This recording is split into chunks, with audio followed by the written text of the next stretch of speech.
The corner nest.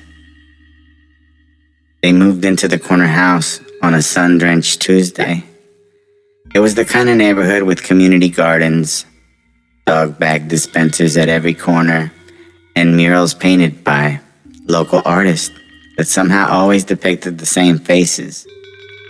Sanctuary Heights voted Best Inclusive Community 3 years in a row. Marla and Devin were polite, friendly, quiet. They waved, hosted a barbecue the first weekend, and even joined the block's private chat group. And yet, the air didn't quite settle. It started with sounds, not loud, just precise. A low, pulsing frequency that came from nowhere and then everywhere at once. Marla thought it was tinnitus or tinnitus. Devin joked the house was haunted. Then the smell came, not inside, but from the yard. Sharp, chemical, but strangely floral. The lawn browned in irregular patches. Devin switched soil brands 3 times. The neighbor stayed smiling, always waving, always watching. Sandra from next door brought over homemade muffins. "Just so glad you're here," she said sweetly.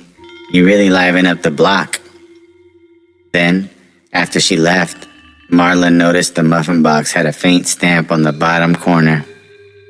A tiny insect icon, crossed out in red. Devin's nose bled at night. Marla developed an arrhythmia. Their cat vanished. The plumber said the tap water had faint traces of ammonium hydroxide. "Industrial stuff," he muttered. "Not something you find in residential areas." At night, Marla swore she had heard movement in the attic. Not rats, breathing, and once whispering. She crawled up with the flashlight, nothing but dust. She mentioned it to Sandra during the HOA meeting. Sandra's smile never wavered. "You must be under stress, sweetie. This neighborhood can be a lot at first." Everyone nodded. The president of the HOA, a grinning man named Vance, added, "You just let us know if you need anything, okay? We take care of our own here." They installed cameras. 3 were disabled within a week. One caught a blurry figure in the backyard at 2:43 a.m. Someone wearing white gloves and softly sprinkling powder into the air vents.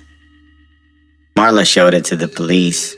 The officer watched silently, then handed her a card for a therapist. "Sometimes the mind makes patterns where there aren't any," he said.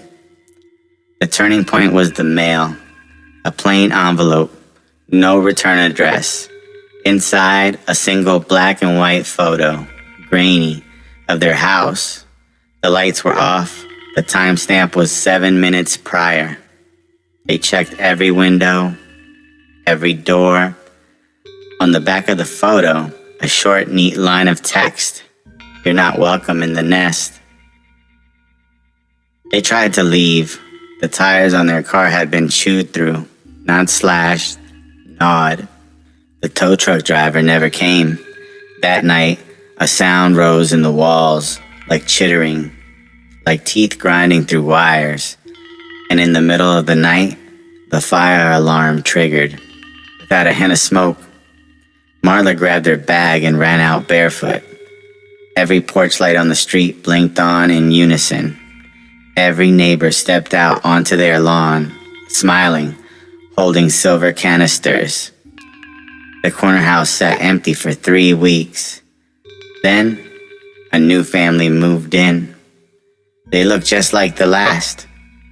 The HOA gathered the first weekend. Muffins, smiles, welcome baskets. Someone pointed to the lights flickering in the attic. "It's always like that the first few weeks," Sandra said, grinning. "Take a little time to settle." From the inside of the house, the new couple waved back. The man scratched at his temple. The woman blinked slowly, her pupils dilated.